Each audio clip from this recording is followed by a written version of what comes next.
여러 가지가 많은데 우선 어떤 주제를 하나 딱 잡아가지고 취재를 하면은 그 사안에 대해서 거의 완벽한 정리된 지식을 가질 수가 있다.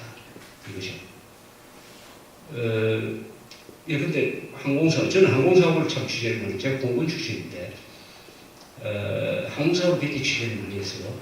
제로 세븐, 김병희 무슨 사건 등등 해가지고 취재를 하는데, 항공사고 제로세븐 왜, 잘 여기 계신 분들 그 사건 잘 모르시는 분들이 많은 것 같은데, 1983년 9월 1일 날 이 앵커리지를 출발을 하던 해가지고 서울로 오던 비행기가 항로를 이탈해가지고 저 북쪽으로 지금 소련령 600km 지나가다가 살린에서 소련 요격기에 의해서 미사일 맞고 격추돼가지고 269명이 다 죽었습니다.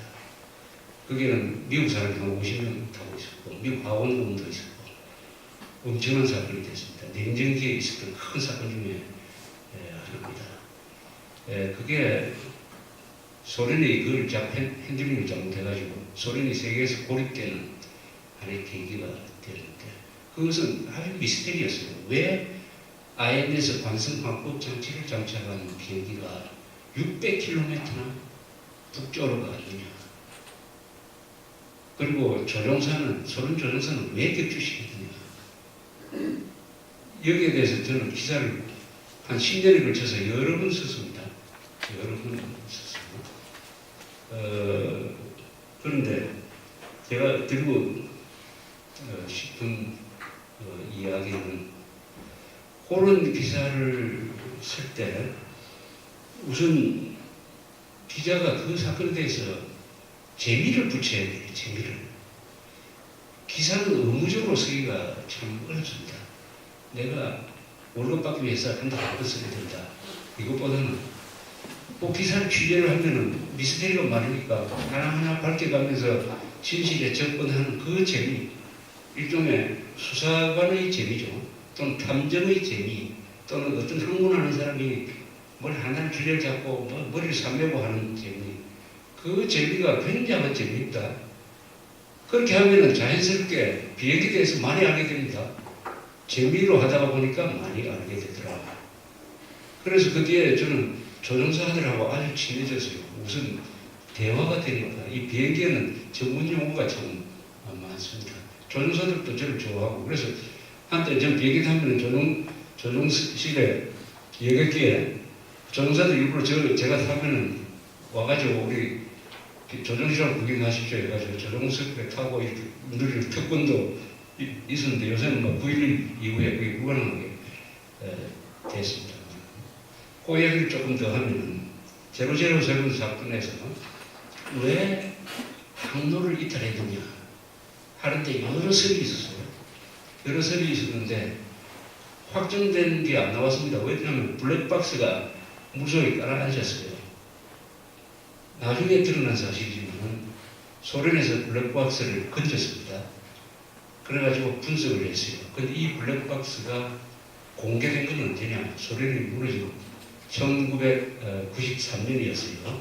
1993년에 그 블랙박스를 ICAO라는 기구가 ICAO라고 민간 국제 민간 항공기구에 넘겨서 분석을 해본 다음에 비로소 왜 이탈을 했느냐 하는 게 밝혀졌어요. 그러나 그것이 밝혀지기 전까지는 여러 기자들, 여러 사람들이 일본 사람, 미국 사람, 여러 사람들이 거기에 대한 추리를 내놓았습니다. 추리를. 이렇게 됐을 것이다. 저도 월간조선에 그 기사를 2번 썼어요. 지난번 보면 제가 쓴 추리가 제일 맞았어요. 저는 하나 유리한 게 한국에서 취재를 하니까 대한항공 사람들을 많이 접촉할 수가 있었습니다. 그리고 무슨 사건을 취재를 하는 거, 형사도 마찬가지지만 제일 중요한 것은 핵심적인 정보원을 만나는 것입니다. 핵심적인 정보원을 만들 거예요.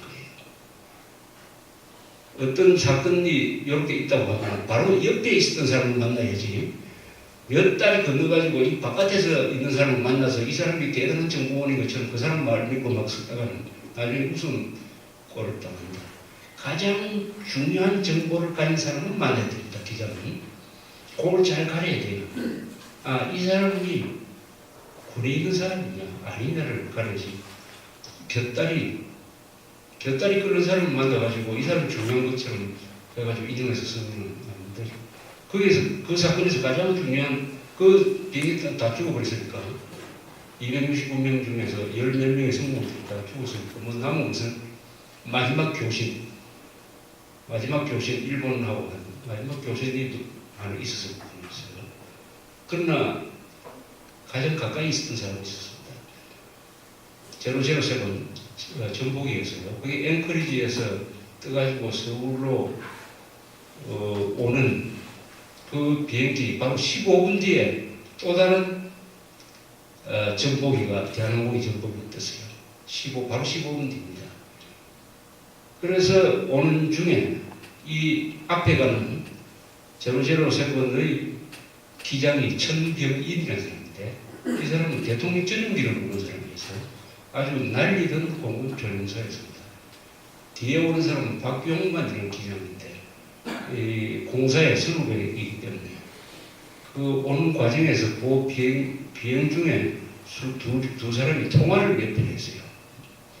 통화를 몇 분 한 내용이 있습니다. 그 내용이 굉장히 중요합니다. 그 내용이 이 사건의 실체를 짐작하게 하는 내용이었습니다. 저는 그 박용만이라는 사람을 만났습니다. 마침 이 사람이 그 뒤에 대한항공으로 은퇴를 해 있었어요. 은퇴를 해서 집에 상도동에 있었습니다. 이 사람 또한 왜 007 사건이 이렇게 어긋났을까에 대해서 나름대로 추리를 많이 하고 있었어요. 또 조종사니까 대한항공이라는 이 조직의 특수성이 이런 걸 이 사람 나름대로의 하나의 그 관점을 가지고 있었습니다. 저는 이 사람하고 굉장히 친했어요. 그러나 제일 처음에 만났을 때는 아직 그 사고가 난 지 1년도 안 됐기 때문에 기자를 아주 피했습니다. 잘 이야기를 안 하고 그러더라고요. 그러다가 86년 그 사건이 난 3년 뒤에 이분이 자기가 생각하는 걸 지도를 딱 펴놓고 설명했습니다. 내가 일종의 마지막 목격자 때 나는 007 사건이 요렇게 해서 요렇게 됐다고 생각을 한다. 이렇게 얘기했습니다. 저도 평소에 생각하던 거하고 맞춰봤어요. 그분이 대충 요컨대 이 비행기는 INS를 켜지 않고 나침반으로 갔다. 이 이야기입니다. 결론이. INS라는 것은 자동적으로 딱 해놓으면 그 다음에 INS 관성항법 장치가 유도탄을 유도하듯이 비행기를 그냥 자동적으로 쭉 유도를 해가지고 절대로 그렇게 항로 이탈이 있을 수가 없어요. 그런데 이 비행기는 그런 식으로 가지 않고 린드버그가 최초로 대서양을 거둘 때처럼 나침반으로 갔다. 나침반으로. 비행기가 나침반으로 가는 수가 있어요. 그리고 스위치를 하나만 툭 돌리면은 오토파일럿이라는 걸 해놓으면 자동적으로 IMS를 가는데 예컨대 비행기가 이렇게 가다가 무슨 난기류가 있으면 이걸 피해가기 위해서는 볼일로 펴고 직접 조종관을 잡고 이렇게 해가 돌려가지고 그때는 이제 나침반으로 가게 되어 있어요. 이건 나침반으로 갔다. 왜 나침반으로 갔느냐에 대해서 몇 가지 이야기가 있었습니다. 근데 그건 너무 이제 복잡한 이야기니까 설명이 생각하면은 하여튼 나침반. 그래서 나중에 아이카이오 보고서에 보면은 이 비행기는 떠서 격추될 때까지 나침반으로 갔다. 나침반으로 간 이유가 뭐냐? 에 대해서는 확정된 사실이 없어요. 어떤 사람은 그 안에서 폭학게임 했다 이러는데 절대로 불가능합니다.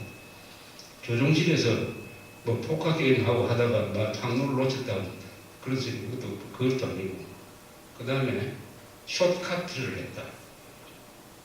질러가 하면은 기름이 전략이 되기 때문에 그런 정책이 있을 때 그것도 거짓말이에요. 그건 있을 수가 없어요. 이건 목숨을 걸고 하는 건데 대한항공이 그렇게 했습니다. 그 다음에 쟁점이 하나 있었어요. 미국이 알았는지 몰랐느냐. 미국이 알았으면 왜 경고를 안 했느냐 하는 이야기입니다. 결론적으로 말하면 미국은 알았어요. 알았지만 경고를 하지 않았습니다. 경고를 할 수가 없죠. 경고를 하면은 미국은 자기의 레이더망이라든지 이런 것을 노출시키기 때문에 그 참 이상하다. 이거 이러면 안 되는데 해가지고 구경만 하고 있어요. 그 구경만 했다는 증거가 있습니다. 그거는 미국에서 우리 안경으로 보내준 최초의 항적 보고가 있어요. 그것은 자기들이 잡았다는 이야기지. 그 다음에는 왜 조종사가, 소련 조종사가 쏘았느냐 하는 이야기죠. 소련 비행기가 2번 출동을 했습니다. 이 007이 캄차카 위로 지나갈 때 소련이 출동을 했어요. 그런데 그 비행기를 따라잡지 못했어요. 그러니까 출동한 요객기가 대한항공기를 따라잡지 못했어요. 그럴 수가 있습니다. 보통 이 미그 20일 이런 게 항속 시간이 한 시간 정도밖에 안 됩니다. 따라잡지 못하면 돌아가야 돼요. 못 따라잡았어요. 그래서 굉장히 당황했어요. 그러다가 오직구로 나오면 공해니까 격추시킬 수가 없습니다. 이게 또 그냥 불과한 사할린을 통과를 하게 돼 있어요. 2번째 출동을 했습니다. 소련은 발사냐 하지 않느냐 하는 것은 조종사가 결정한 게 아니고 밑에 관제사가 결정해요. 그래서 따라 붙었어요. 007은 밤이었습니다. 새벽이었어요. 이 007은 정보입니다. 정보. 보잉 747. 보면은 RC-135라는 미국의 그 정찰기, 이 정찰기가 가끔 아주 소련 그 경계선을 바짝 붙어가지고 하면서 전자감청을 하고 하는 비행기가 있었어요. 그래서 소련 조종사는 처음에는 이거는 미국의 정찰기다라고 오판을 했어요. 밤이니까. 시험에 보니까 또 비슷하게 생겼어요. 그래서 접근을 해서 쏘라고 해가지고 쏘았어요. 그러면은 이 조종사를 누가 만나야 될 거 아닙니까? 손 조종사. 이 손 조종사를 우리 월간조선이 인터뷰를 한 거는 2003년. 그 사건이 나고 나서 20년 뒤에 우리 모스크바 특파원이 가서 이 조종사를 인터뷰를 했어요. 손 조종사입니다. 269명을 죽인 이 손 조종사가 은퇴해서 소련 항구석에서 살고 있었어요. 제가 가기 전에 꼭 요거는 물어봐달라고 그 기자한테 부탁을 했습니다. 요거는 제가 그 사건을 취재하면서 항상 의문점을 갖고 있던 부분이었어요. 그때 대한항공은 이런 사내의 하나의 규칙을 갖고 있었습니다. 이 말하자면 물품을 전략한다는 건데 비행기가 10,000피트 이상 더 올라가면은 로고 스팟 라이트라고 있어요. 비행기의 뒷꼬리에 대한항공 마크가 이렇게 그려져 있고 그것을 비추는 이 스팟 라이트, 비추는 전등이 요 양쪽 수평 날개에 붙어 있었습니다. 그래서 먼 데서 봐도 이 태극기 비슷하게 그려져 있는 대한항공 마크를 볼 수가 있게 돼 있었는데 10,000피트 이상 올라가면 그 로고 스팟라이트를 끄라고 했어요. 그걸 깜깜하게 됐거든요. 만약 그때 조종사가, 소련 조종사가 정상적인 항공사는 그걸 다 켜고 다녔습니다. 그런데 대한항공만 그 정부를 줄이기 위해서, 정부를 절약하기 위해서 고도로 올라가면 그걸 끄고 다니라고 했어요. 그런데 만약 켰더라면 어떻게 됐냐? 켜면은 먼 데서 봐서 환하죠. 환한데 그게 대한항공이라고 써져 있고 태국 마크가 있었다. 이렇게 됐을 때 소련 조종사가 밑에서 쏘라는 이야기가 들어왔을 때 이게 민간 항공입니다 라고 보고를 해가지고 쏘지 않을 수도 있었겠지 않느냐. 그래서 이 부분을 물어보라고 했어요. 물어보니까 조종사 이야기가 그때 완전히 꺼져 있습니다. 그래서 자기는 쏠 때까지도 이게 민간 여객이라는 걸 몰랐다. 미군 정찰기로 알았다. 이렇게 이야기했습니다. 그 자그마한 거 로고 스팟라이트를 켰느냐 껐느냐에 의해서 269명이 생사를 가른 거죠. 막 그런, 그래서 한 3대 의문이 풀렸습니다만 저는 그걸 추려하는데 한 20년 걸렸어요. 20년 동안 그게 관심을 가지고 그 사건만 나면은 그 뒤에 부속 기사를 쓰고 하는 적이 있습니다. 그러다 보니까 제가 비행기 사고에 대해서 많이 알게 됐다 이겁니다. 저절로 많이 알게 됐다. 제로제로 사건만 아니라, 근데 11.6이라든지, 저는 11.6에 대해서는 그날 하루 일어난 사건을 거의 분 단위로 11.6 사건이 1979년 10월 26일 저녁 한 7시 40분에 김정규가 총을 쏘았으니까 그 전부터 해가지고 한 12시간 책 한 권으로 쓴 적이 있습니다.